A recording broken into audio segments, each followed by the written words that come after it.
एकः आचार्यः शत उपाध्यायैः समं भवति। शत आचार्याणां समं पिता, किन्तु सहस्र पितृतुल्यं भवति माता इति।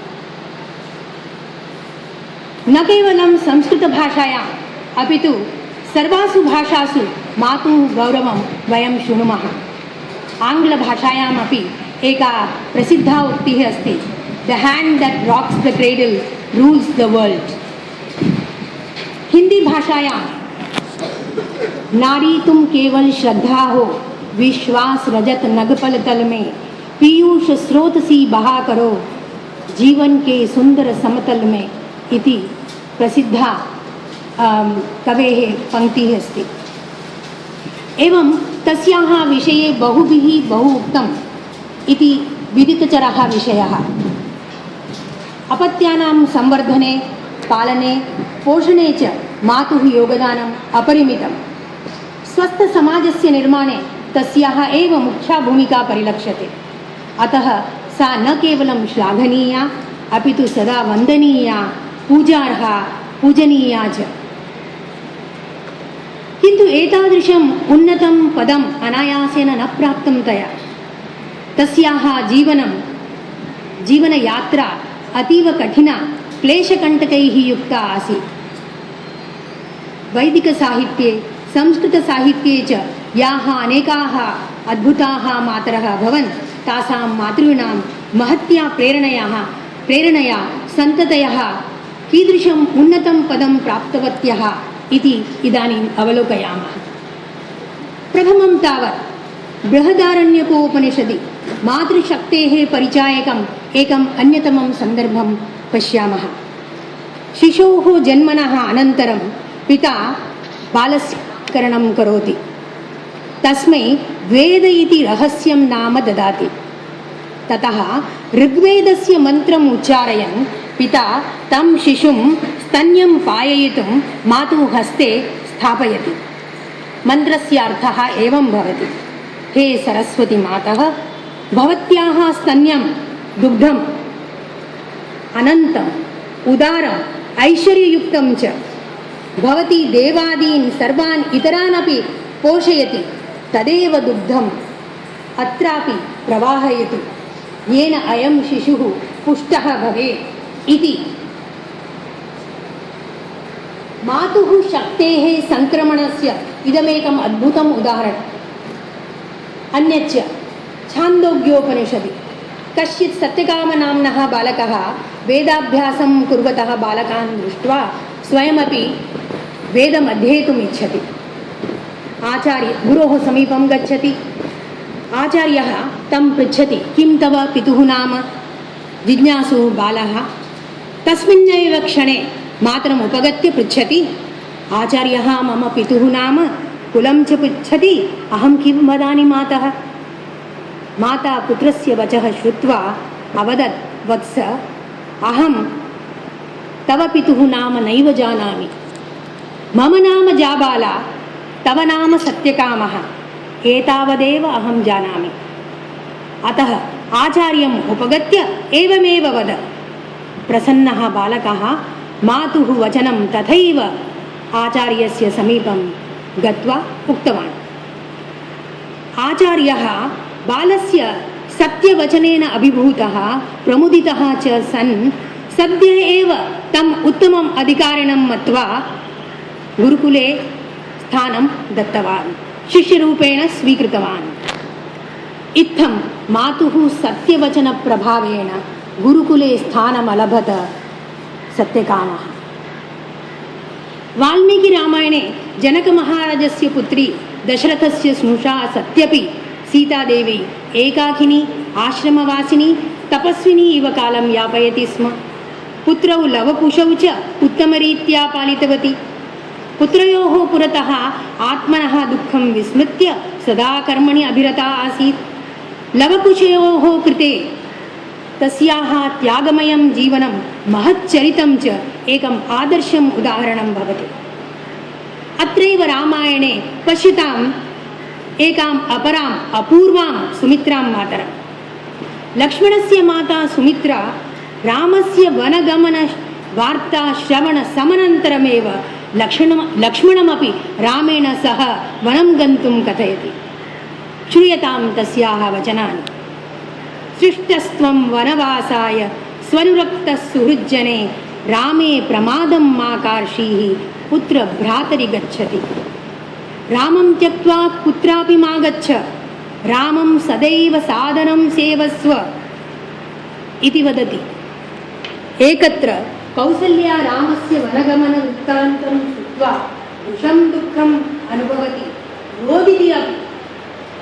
अन्यत्र सुमित्रा तु लक्ष्मणं रामं दशरथमिव मन्यस्व, जानकीं तव मातरं विद्धि, किं बहुना तत् तव कृते वनमेव अयोध्या भवतु इति अनितरसाधारणानि आशीर्वचनानि उक्त्वा प्रेषयति लक्ष्मणं। न केवलम् एकं पुत्रम् अपि तु पुत्रद्वयमपि सहर्षं प्रैषयत् सा। एकं पुत्रं लक्ष्मणं भगवतः श्रीरामस्य सेवार्थं, द्वितीयं पुत्रं शत्रुघ्नं च भागवतः भरतस्य सेवार्थम्। उभावपि पुत्रौ सेवार्थं सहर्षम् अर्पितवती एषा धन्या जननी। इदानीं महाभारते उद्योगपर्वणि महाराज्ञी कुन्ती युधिष्ठिरं वीरमातुः विदुलायाः कथां कथयति। अस्मिन् वृत्तान्ते एकां दीर्घदर्शिनीं वीराङ्गनां द्रष्टुं पारयामः वयम्। इयं नारी स्वधर्मे निधनं श्रेयः इति मत्वा क्षत्रियधर्मस्य पालनं करोति। युद्धक्षेत्रात् पलायितं हताशं विषण्णं परास्तं च पुत्रं दृष्ट्वा सा भृशं कुपिता भवति। अनन्तरं वदति, उत्तिष्ठ हे का पुरुष मा स्वाप्सीः शत्रुनिर्जितः, उत्तिष्ठ हे का पुरुष मा शैश्वैवं पराजितः, अमित्रान् नन्दयन् सर्वान् निर्मानो बन्धुशोकदा। हे भीरो भयं मास्तु, उत्तिष्ठ, शक्तिं संगृह्य प्रतिनिवर्तस्व। मातुः उत्साहभरितं शक्तिपूरितं वचः आकर्ण्य सः पुनः युद्धक्षेत्रं प्रति अगच्छत्। माता यथा अवदत् तथैव समाचरन् विजेता भूत्वा प्रत्यागच्छत्। कथं वा केन प्रकारेण वा पुत्राः चोदितव्याः इति माता एव जानाति। कदाचित् मृदुना वचसा, कदाचित् दृढेन वचसा। मितभाषिणी कुन्ती कथाम् एताम् उक्त्वा युधिष्ठिरम् अपि युद्धाय प्राचोदयत्। अवदच्च, यदर्थं क्षत्रियाः सूते तस्य कालोऽयमागतः, न हि वैरं समासाद्य सीदन्ति पुरुषश्रभाः। किञ्च विष्णुपुराणे वर्णितस्य भक्तध्रुवस्य मातुः सुनीतेः कथां को न जानाति। बालः ध्रुवः पितुः अङ्के उपवेष्टुमिच्छति। विमाता तं वीक्ष्य अपेहिरे गच्छ इतः इति गर्हयित्वा क्रूरवचनैः तं प्रताडयति। बालः ध्रुवः रुदन् मातुः समीपम् उपगत्य दुःखं निवेदयति। सर्वं वृत्तान्तं श्रुत्वा बुद्धिमती सुनीति पुत्रं बोधयति। एषः राज्ञः अङ्कः तु अनित्यः सामान्यश्च, इतोपि श्रेष्ठं स्थानम् एकमस्ति, ईश्वरपदं, तत्पदं लब्धुं प्रयतस्व इति मातुः वचसा प्रेरितः ध्रुवः लौकिकं सामान्यं च पितुः अङ्कं हित्वा तपसा अलौकिकं सम्मान्यम् असामान्यं च पितुः पदं प्राविशत्। एवं लघुबालः ध्रुवनक्षत्ररूपं धृत्वा ध्रुवपदमलभत स ध्रुवः। त्रिषु लोकेषु नास्ति मातृसमो गुरुः। माता एव शिशोः प्रथमः गुरुः इति कथ्यते। एतादृशीषु मातृषु अन्यतमा माता आसीत् मार्कण्डेयपुराणस्था मदालसा नाम्नी राज्ञी। सा नित्यं त्रीन् शिशून् आशैशवात् दोलाम् आरोप्य आध्यात्मिकं गीतं गायन् स्वापयति स्म। दोलां चालयन्ती सदा एतद्गीतम् अगायत् सा। शुद्धोऽसि रेतात न तेऽस्ति नाम कृतं च ते कल्पनयाधुनैव पंचात्मकं देहमिदं न ते अस्ति नैवास्य त्वं रोदिषि कस्य हेतोः। हे शिशो त्वं शुद्धः असि, ते किमपि नाम नास्ति, कल्पनया किमपि नाम प्रदत्तं, तव शरीरं पञ्चभूतैः निर्मितम्, इदमपि तव नैवास्ति, किमर्थं त्वं रोदिषि इति। मदालसायाः वचनैः प्रेरिताः त्रयोऽपि तस्याः प्राज्ञाः पुत्राः गार्हस्थ्यं प्रति निर्ममाः भूत्वा अध्यात्ममार्गे प्रवृत्ताः। कविः वदति तथा तथा आत्मबोधं च ते अवापन् मातृभाषितैः। अन्तिमं पुत्रं तावत् तस्य पिता राजा रथध्वजः नृपं कारयितुम् इच्छति। अतः तं पुत्रं चतुर्थं पुत्रं पितुः इच्छानुसारम् एकं शक्तिशालिनम् आदर्शं नृपं भवितुं प्रेरयत् सः। सदा तमपि सदाचारस्य सद्व्यवहारस्य उपदेशं ददाति स्म। किं कार्यं कर्तव्यं, किं न कर्तव्यं, केन पथा चलितव्यं, केन मार्गेण न चलितव्यं, कुत्र गन्तव्यं, कुत्र वा न गन्तव्यम् इति सर्वान् विषयान् बोधयति सः। इत्थम् एका आदर्शमाता अभूत् सा मदालसा माता। तस्याः मातुः स्वापगीतस्य उपदेशानां च एतावान् महान् प्रभावः सञ्जातः यत् सः चतुर्थः पुत्रोऽपि मुक्तसङ्गः सन् राज्यस्य पालनं संरक्षणं च कुर्वन् अलक्कनाम्ना महान् सम्राट् अभूत्। इतिहासेषु मातृवचनस्य यः उपेक्षां करोति तस्यापि कीदृशी स्थितिः भवति इति इदानीं पश्यामः। यदा यदा दुर्योधनः मातुः समीपं गत्वा युद्धे तस्य पक्षस्य विजयार्थं प्रार्थयत गान्धारी, तदा तदा सा वदति स्म, शृणु मूढ वचो मह्यं, यतो धर्मः ततो जयः, अतः धर्म्यं समाचर, अधर्मं त्यज इति वारं वारं वदति, किन्तु सः नैव श्रुतवान्। फलतः दुर्योधनः परास्तः अभूत्, अत्यन्तं शोचनीयां दशां प्राप्तवान्। अतः अन्ते अयमेव निष्कर्षः यत् अध्यात्मवादः सर्वदा सर्वेषां हृदि प्रविश्य सन्मार्गप्रवर्तनाय प्रचोदयति। अध्यात्मनः एक एव मन्त्रः अहेतुकं प्रेम, अव्याजं प्रेम। एतस्य अव्याजकरुणामूर्तेः साक्षात् जीवन्तं स्वरूपमस्ति जनन्याः रूपम्।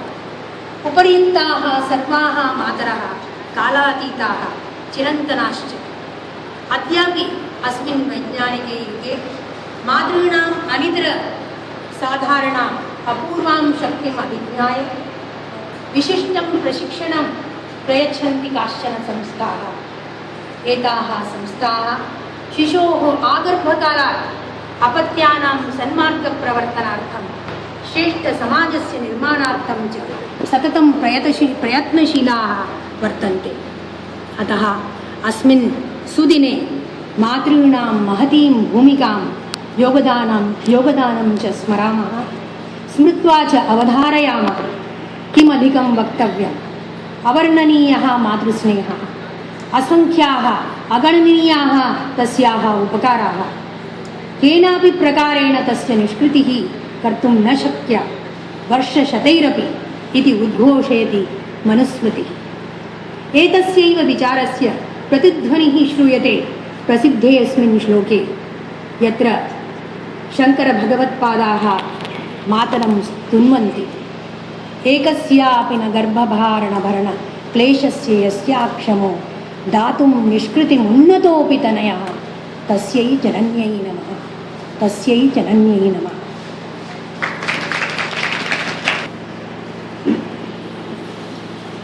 अपि स्वर्णमयी लङ्का न मे लक्ष्मण रोचते, जननी जन्मभूमिश्च स्वर्गादपि गरीयसी, स्वर्गादपि जननी श्रेष्ठा इति रामवचनं। तदनुसारं जनन्याः श्रेष्ठत्वं मात्रा उत्कृष्टया शैल्या भाषितं। धन्यवादः माता। इदानीम् एक कथा कालक्षेपं शृण्मः। गर्भधारण्य पोषणाभ्यां पितुर्माता गरीयसी इति श्रुतिवचनं। कथाकालक्षेपरूपेण मातॄणां प्रशस्तिं स्तौतुम् आदम्पाकगणः गीतामाता, उमामहेश्वरी माता, सरोजा माता च आगताः। तस्याः स्वागतं कुर्मः।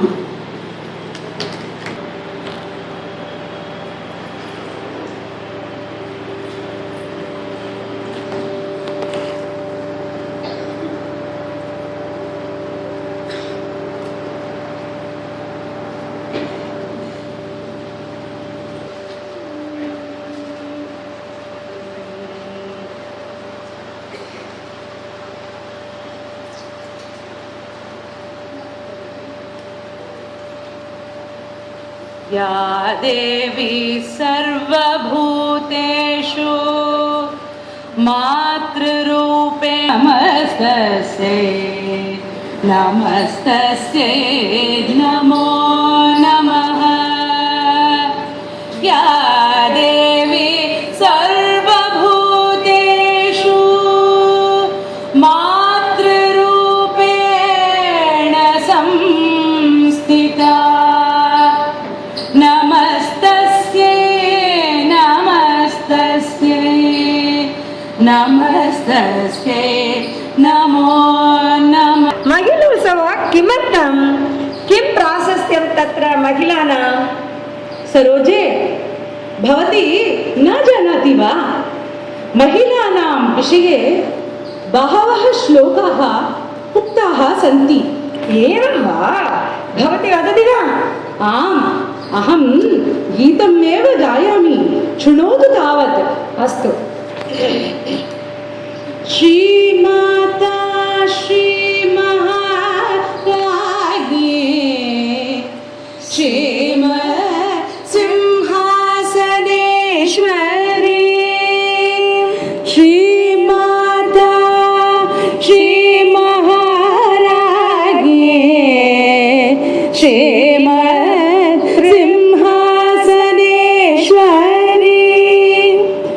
मातः ते अतिशयं वक्तुं शिवेनापि न शक्यते। मातः ते अतिशयं वक्तुं शिवेनापि न शक्यते। मातृदेवो भव पितृदेवो भव आचार्यदेवो भव अतिथिदेवो भव।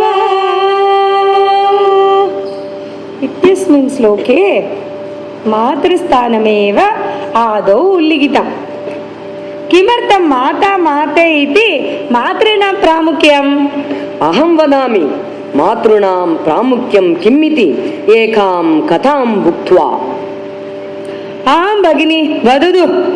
एकः बालकः दशवयस्कः तं माता लालयति पालयति। कथं पालयति? अहं वदामि। मुक्तामणिस्त्वं नयनं ममेति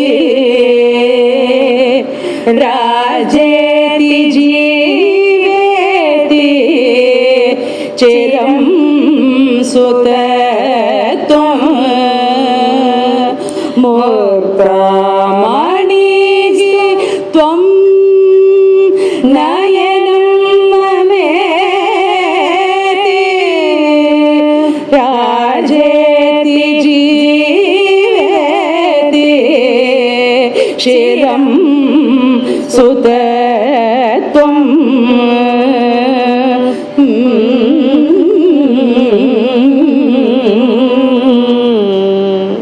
इत्युक्त्वा लालयति पालयति। किञ्चित् कालानन्तरं सा माता व्याधिग्रस्ता अभवत्। वैद्यः वदति स्म यत् सा माता चिरकालं न जीवेत् इति। एतत् वचनं श्रुत्वा पुत्रस्य दुःखम्। अम्बा वदति, दुःखं मा कुरु वत्स, माता किं वदति शृणुमः। वासांसि जीर्णानि यथा विहाय नवानि गृह्णाति नरोपराणि तथा शरीराणि विहाय जीर्णानि अन्यानि संयाति नवानि देहे वासांसि जीर्णानि यदा विहाय नवानि गृह्णाति नरोपराणि तथा शरीराणि विहाय जीर्णानि अन्यानि संयाति नवानि देहि जातस्य हि ध्रुवो मृत्युः ध्रुवं जन्म मृतस्य च तस्मादपरिहार्याते न त्वं शोचितुमर्हसि जातस्य हि ध्रुवो मृत्युः ध्रुवं जन्म मृतस्य च तस्मादपरिहार्याते न त्वं शोचितुम् अर्हसि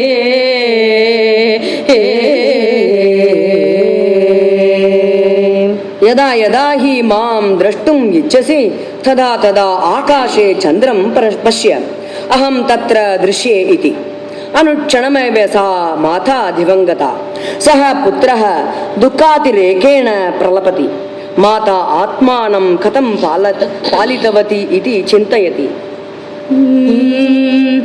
मम माता देवता मम माता देवता अतिसरला मयि तुला गृहकुशला सा तुला मम माता देवता मम माता देवता अतिसरला मयि मृदुला गृहकुशला सा तुला मम माता देवता मम माता देवता पाययदि दुग्धं दुग्धं भोजयदि भक्तं भक्तं पाययदि दुग्धं भोजयति भक्तं लालयति नित्यं तोषयति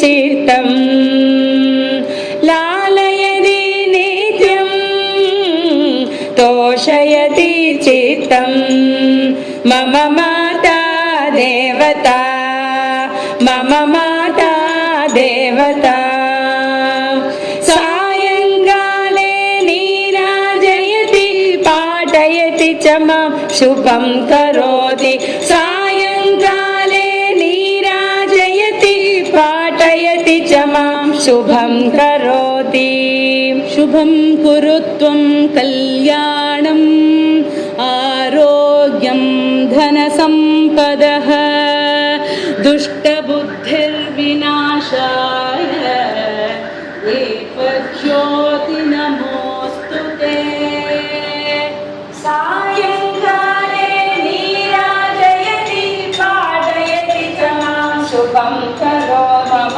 माता देवता मम माता देवता रात्रौ अन्ते मां स्वागयति मधु मधु मधुरं गीतं गायति रात्रौ अन्ते मां स्वागयति मधु मधु मधुरं गीतं गायति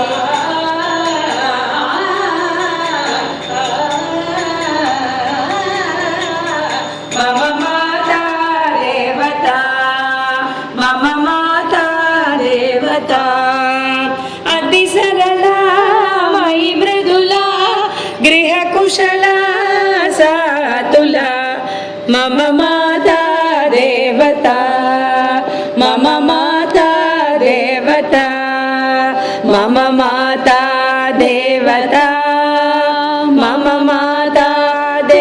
देवता मम माता देवता।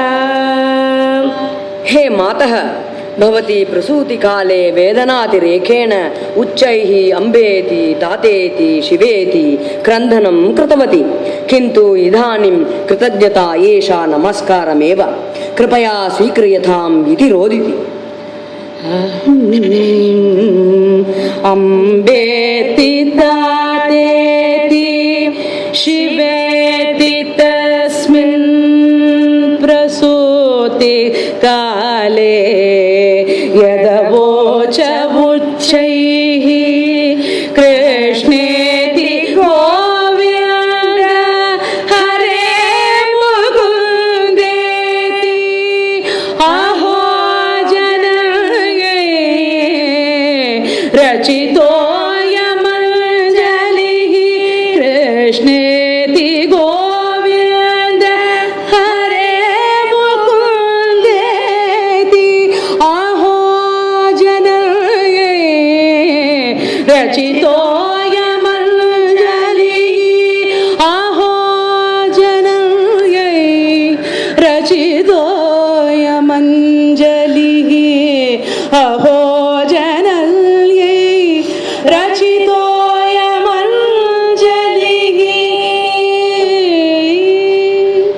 वर्षाणि अतीतानि, बालकः प्रवृद्धः, उत्तमम् उद्योगं प्राप्नोति, कार्यनिमित्तं विदेशं गच्छति। तत्रत्य कलाचारः संस्कृतिः च यथा सुहृदां मेलनं मदपानं धूम्रपानं स्त्रीणाम् उल्लासकल्लोलः किं वा बहुधा। रात्रौ एका युवती आगच्छति अन्तःपुरं, तदा युवकः स्वमातरं स्मरति, उपरितनम् अट्टं गच्छति, आकाशे चन्द्रं पश्यति। तत्र स्वमातरम् अपश्यत् वा? आम् सत्यं, तदा सा माता दृश्यते स्म। वत्स, मदपानं परश्री समूहं च नास्माकं संस्कृतिः इति वदतीव भासते स्म। तस्मिन् क्षणे एव सचेतनं प्राप्य अवतीर्णवान् सः पुत्रः तां युवतीं च प्रणम्य, भगिनी त्वं मम अनुजा तुल्यासि, चिरं जीवत्वम् इति वाञ्छया तस्यां प्रीतिं प्रदर्शितवान्। धन्योऽस्मि मातः, मां कुमार्घात् रक्षितवती,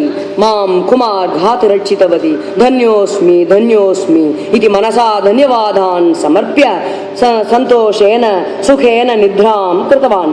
एवं सा माता चन्द्रे दृष्टिगोचरातां भूत्वा स्वपुत्रं सन्मार्गम् आनीतवती। एवमेव वयं मातरः अस्माकं पुत्रं पुत्रीं च सन्मार्गे प्रेरयेम, कुमार्घात् रक्षेम। यत्रैव यत्रैव मनोमदेयं तत्रैव तत्रैव तव स्वरूपं। यत्रैव यत्रैव शिरोमदीयं तत्रैव तत्रैव पदद्वयं ते। यत्रैव यत्रैव मनोमदीयं तत्रैव तत्रैव तव स्वरूपं। यत्रैव यत्रैव शिरोमदीयं तत्रैव तत्रैव पदद्वयं ते। इदानीं भवती अवगच्छति वा महिलानां प्राशस्त्यं प्रामुख्यं किम् इति? आं भगिनी, आं धन्योऽस्मि अहमपि। न केवलं तावत्, अपि तु शृणु तावत्, माता इति पदस्य 6 पर्यायपदानि सन्ति, वदामि शृणोतु। उदरे शिशुं धरति इति धात्री, शिशुं ददाति इति धात्री, जनने कारिणी इति जननी, अंगानां वर्धनहेतुः इत्यतः अम्बा, वीरपुत्रं प्रसूति इत्यतः वीरसूः, शिशोः पालनं करोति इत्यतः शुश्रूषु, माता पुत्रौ शरीरेण भिन्नौ धारणेन अभिन्नौ। अहो एवं वा? न तावत् शृणुताम् इतोपि षोडश महिलाः मातृवत् इति ब्रह्म वैवर्तक पुराणं वदति। ताः काः शृणुताम्? प्रथमं स्तन्यधात्री, गर्भधात्री, भक्ष्यधात्री, गुरुपत्नी, अभीष्टदेवपत्नी, पितुः पत्नी, कन्यका, भगिनी, स्वामी पत्नी, पत्नी माता, मातुर्माता, पितुर्माता, भ्रातुर्पत्नी, मातुर्भगिनी, पितुर्भगिनी, मातुलानी एताः सर्वाः स्वमातृवत् स्मरणीयाः इति प्रतीताः इति दृश्यन्ते। धन्योऽस्मि। कुक्षौ सन्धारणात् धात्रे जननात् जननी स्मृता अङ्गानां वर्धनादम्बा वीरसूत्वेन वीरसूः शिशोः शुश्रूषणात् शुश्रूः माता देहम् अनन्तरम् स्तन्यदात्रे गर्भधात्रे भक्ष्यधात्रे गुरुप्रिया अभीष्टदेवपत्नी च पितुः पत्नी च कन्यका सगर्भजा च या भगिनी स्वामी पत्नी प्रिया प्रसूः मातुर्माता पितुर्माता सोदरस्य प्रिया तथा मातुः पितुश्च भागिनी मातुलानी तथैव च जननां वेदविहिता स्मृताः षोडश मातरः जनानां वेदविहिता स्मृताः षोडश मातरः कुक्षौ सन्धारणात् धात्रे जननात् जनने स्मृता अङ्गानां वर्धनात् अम्बा वीरसूत्वेन वीरसूः शिशोः शुश्रूषणात् शुश्रूः माता देहम् अनन्तरम् स्तन्यदात्रे गर्भदात्रे भक्ष्यदात्रे गुरुप्रिया अभीष्टदेवपत्नी च पितुः पत्नी च कन्यका सगर्भजा च या भगिनी स्वामी पत्नी प्रिया प्रसूः मातुर्माता पितुर्माता सोदरस्य प्रिया तथा मातुः पितुश्च भागिनी मातुलानी तथैव च जनानां वेदविहिता स्मृताः षोडश मातरः जनानां वेदविहिता स्मृताः षोडश मातरः। धन्योऽस्मि माता, धन्योऽस्मि, धन्योऽस्मि।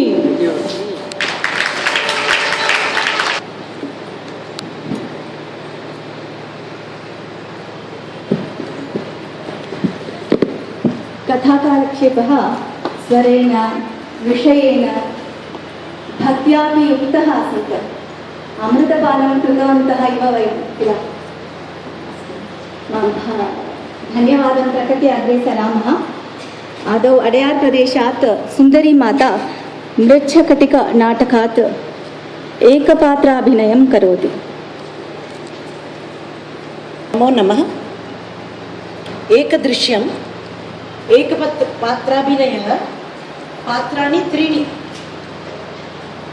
प्रथमः संवाहकः युद्धक्रीडाम् अतितरां क्रीडति, अत्यधिकं रोचते तस्मिन्। दर्शपरास्तः युद्धक्रीडायाम् अतः पलायितः। द्वितीयं पात्रं माथुरः, सः दशस्वर्णं दत्तवान् संवाहकाय। सो दशस्वर्णम् आनयनाय तम् अनुधावति। तृतीयं पात्रं माथुरस्य सखा, न्यूनं पात्रं, सः अपि द्यूतकरः एव। अधुना एकपात्रेणैव त्रयाणां पात्राणाम् अभिनयः भवति। अरे रे भट्टारकाः, पलायितः द्यूतकरः, पलायितः, दशस्वर्णं दातव्यं, मम दशस्वर्णं दातव्यं, गृहाण।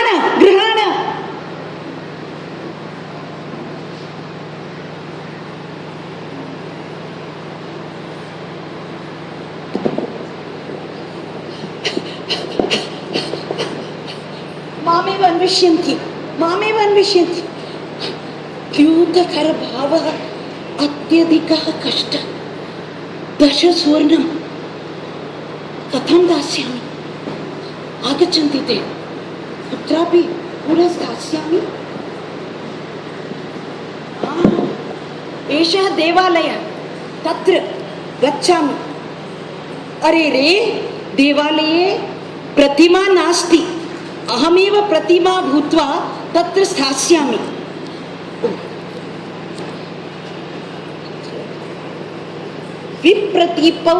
विप्रतीपाभ्यां पादाभ्यां गच्छामि, तथा ते चिन्तयन्ति अत्र आगत्य गतः इति। एवं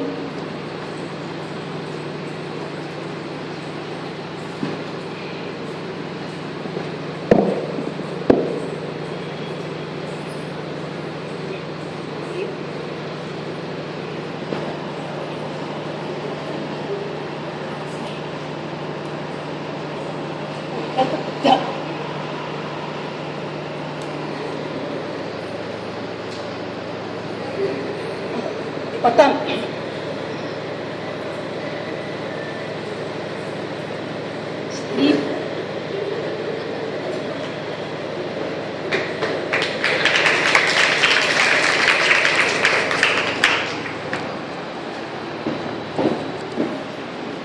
अरे रे भट्टारका, गृहाण।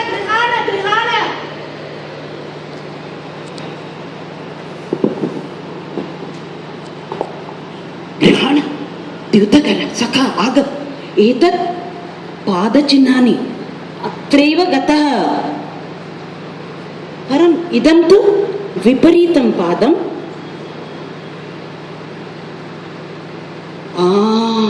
अरे, एषः देवकुलः तु प्रतिमारहितः आसीत्, अद्य प्रतिमा अस्ति। विपरीताभ्यां पादाभ्यां गतः।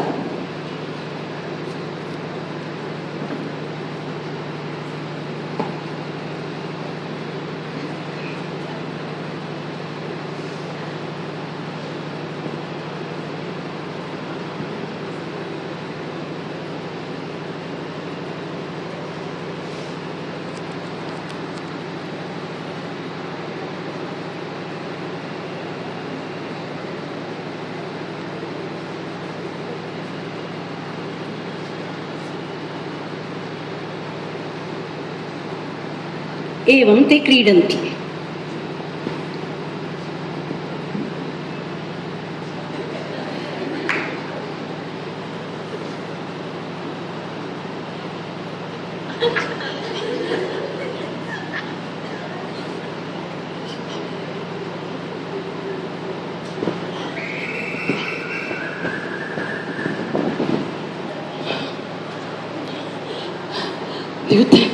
निर्णायकस्य दूतस्य एषः द्यूतः मनः हरति। अहं क्रीडामि, नहीं क्रीडामि, नहीं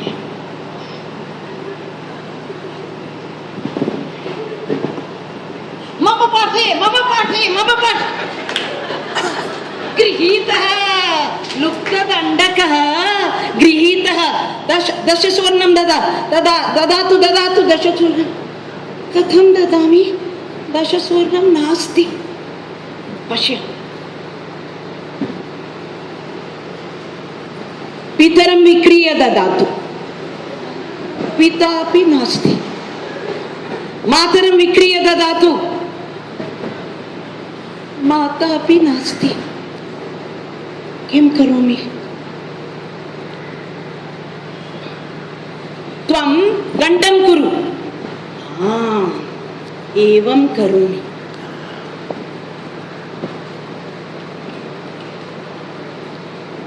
सखा गण्डं करोमि भवान् अर्धं मुञ्चतु अर्धे गण्डम् अर्धं मुञ्चतु पञ्चतु अस्ति एव भवतु अर्धं मुञ्चामि महाभाग भवान् अर्धं मुञ्चतु अर्धं गण्डं कुर्मः अर्धं मुञ्चतु 10 स्वर्णकानि न प्राप्तव्यानि 5 तु प्राप्तव्यानि को दोषः अस्तु अर्धं मुञ्चामि सम्यक् अधुना अहं गच्छामि अरे रे रे रे लुप्तदण्डका कुत्र गच्छसि भट्टारकाः शृण्वन्तु एकः अर्धं मुञ्चति द्वितीयः अर्धं मुञ्चति अहं गमिष्यामि परं ते साम्प्रतमेव वाञ्छन्ति किं करोमि लुप्तदण्डक मूर्खमिति मन्यते अस्मान् आगच्छतु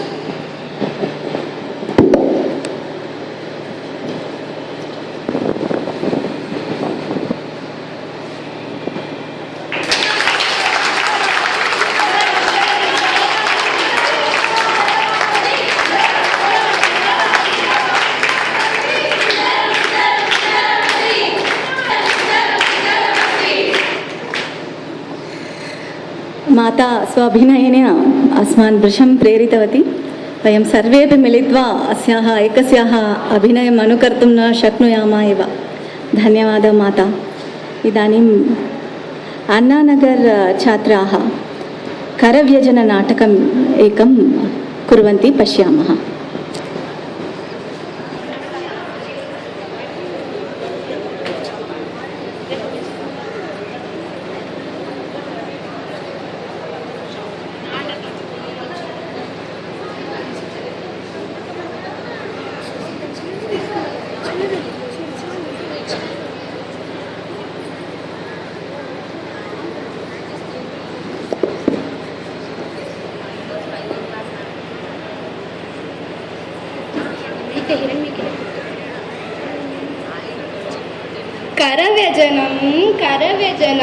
करव्यजनम् उत्तम करव्यजनम् सुंदर करव्यजनम् विशेष करव्यजनम् हे सेवकः आगच्छतु मार्गे करव्यजनं व्यापारी गच्छति आगच्छतु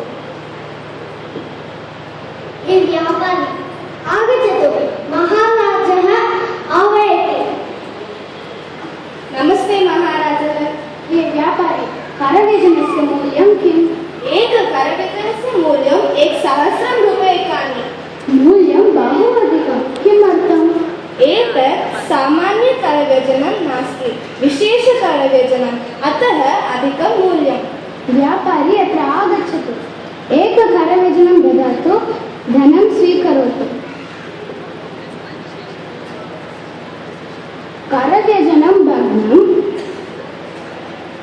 करव्यजनं भग्नं भवति चेत् भवतः शिरच्छेदं करोमि अस्तु धन्यवादः महाराजः करव्यजनं वायुः सम्यक् आगच्छति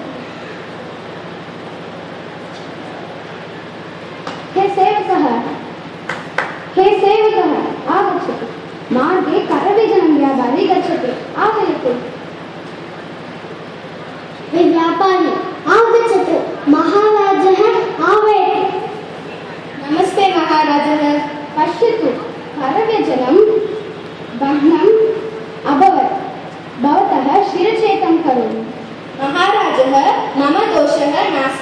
भवान् करव्यजनस्य उपयोगं कथं करोति इति वदतु। अहं करव्यजनं हस्ते स्वीकरोमि एवम् उपयोगं करोमि। महाराजः